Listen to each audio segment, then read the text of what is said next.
Hi students, this is funny. Welcome back to my channel.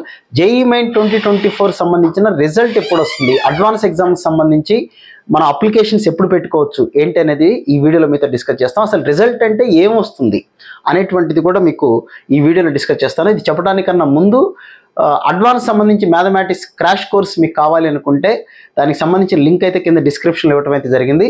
మీరు ఆ link ద్వారా అయితే క్రాష్ కోర్సులో జాయిన్ అవ్వచ్చు. అలాగే ఎంసెట్కి సంబంధించిన క్రాష్ కోర్స్ కూడా నడుస్తుంది. దానికి సంబంధించిన లింక్ కూడా కింద డిస్క్రిప్షన్లో ఉంచాను, చెక్ చేసుకోండి. So coming to the point, ఈసారి అంటే ప్రతి సంవత్సరం జరిగేదే సెకండ్ సెషన్ అయిపోయిన తర్వాత రిజల్ట్ అంటే ఎలా వస్తుంది ఏంటి అంటే, ముందుగా మీకు అందరికీ తెలిసిందే క్వశ్చన్ పేపర్కి సంబంధించిన కీ వస్తుంది. దానిలో ఉన్న కరెక్షన్స్ ఏమన్నా మనం అప్లై చేసుకున్న తర్వాత వాళ్ళు ఒక 2-3 days టైం ఇస్తారు. ఆ డేట్ లోపల క్వశ్చన్ పేపర్లో ఏమైనా మిస్టేక్స్ ఉన్నా ఏమన్నా ఉంటే మనం దానికి అప్లై చేసుకుంటాం. వాళ్ళు చేంజ్ చేసి ఫైనల్ కీ అనేది రిలీజ్ చేస్తారు. అయితే ఇక్కడ ఒక ఇంపార్టెంట్ ఏంటంటే, ఇక వన్స్ ర్యాంకులు రిలీజ్ చేయాలి కాబట్టి ఫైనల్గా ఒక అవకాశం అయితే ఇస్తారు. ఏంటి అవకాశం అంటే, ఎవరన్నా కేటగిరీ తప్పుగా పెట్టుంటే, అంటే నాకు ఓబీసీ సర్టిఫికేట్ వస్తుంది అనుకొని ఓబీసీ సర్టిఫికేట్ ఓబీసీ కింద అప్లై చేసిన వాళ్ళు, లేకపోతే ఇంతకుముందు ఓపెన్ కేటగిరీలో పెట్టుకుని ఇప్పుడు ఈడబ్ల్యూఎస్కి మారదాం అనుకున్న వాళ్ళు, ఇలాంటి వాళ్ళందరి కోసం నాకు తెలిసినంత వరకు గత కొన్ని సంవత్సరాలుగా లాస్ట్ ఛాన్స్ అనేది ఒకటి ఇస్తారు. ఒక 24 hours 48 hours టైం అయితే ఖచ్చితంగా ఇస్తారని నేను అనుకుంటున్నాను. ఈ సంవత్సరం కూడా అలా ఇచ్చి అప్పుడు మాత్రమే ర్యాంకులు రిలీజ్ చేస్తారు. అయితే ర్యాంకులు తర్వాత పర్సంటైల్ రెండు కలిపి ఒకేసారి రిలీజ్ చేస్తారు. బట్ ఫైనల్కి మాత్రం ముందు రిలీజ్ చేస్తారు 1 day బిఫోరు. వితిన్ 24 hours ఫైనల్కి వచ్చిన వితిన్ 24 hours మనకి ర్యాంకులు అయితే రిలీజ్ చేయడం జరుగుతుంది. ర్యాంకు సెకండ్ సెషన్లో మనకు వచ్చిన పర్సంటైల్ రెండు కలిపి రిలీజ్ చేస్తారు.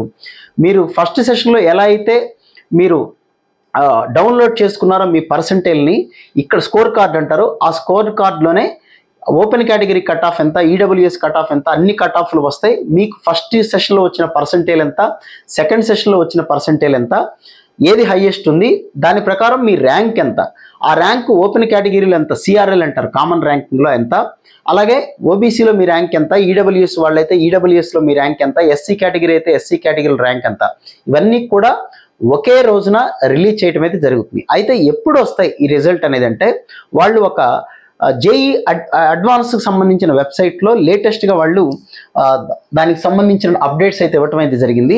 జేఈ అడ్వాన్స్కి సంబంధించిన వెబ్సైట్లో ఇంతకుముందు 21st మనకు రిజిస్ట్రేషన్ స్టార్ట్ అవుతుందని ఇచ్చారు.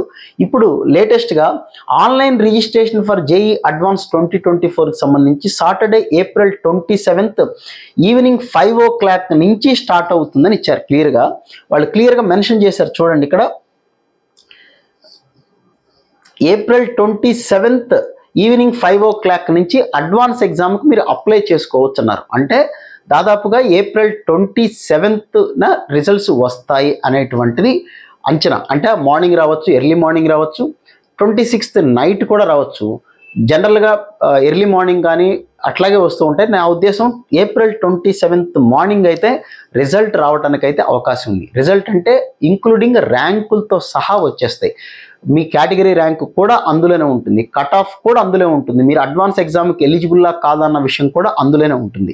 సో అప్పటి వరకు మీకున్న వేరే ఎగ్జామ్స్ ఏమన్నా ఎంసెట్ లేకపోతే వేరే ఎగ్జామ్స్ విట్ కావచ్చు, లేకపోతే బిట్సాట్ కావచ్చు, వాటికి ప్రిపేర్ అవుతూనే ఉండండి. ఎగ్జామ్ రాయటం అయితే మీ బాధ్యత అయిపోయింది. రిజల్ట్ అనేది వస్తుంది. వచ్చేంత వరకు బీ పేషెన్స్, జాగ్రత్తగా వీటి మీద కాన్సన్ట్రేట్ చేసి వీటి గురించి ఎక్కువ ఆలోచించకుండా వచ్చే రోజు వస్తాయి. ప్రిపరేషన్ అనేది కంటిన్యూ చేసుకుంటూ ఉండండి. So wish you all good luck guys. మళ్ళీ ఇంకొక వీడియోలో మళ్ళీ కలుద్దాం. Thank you.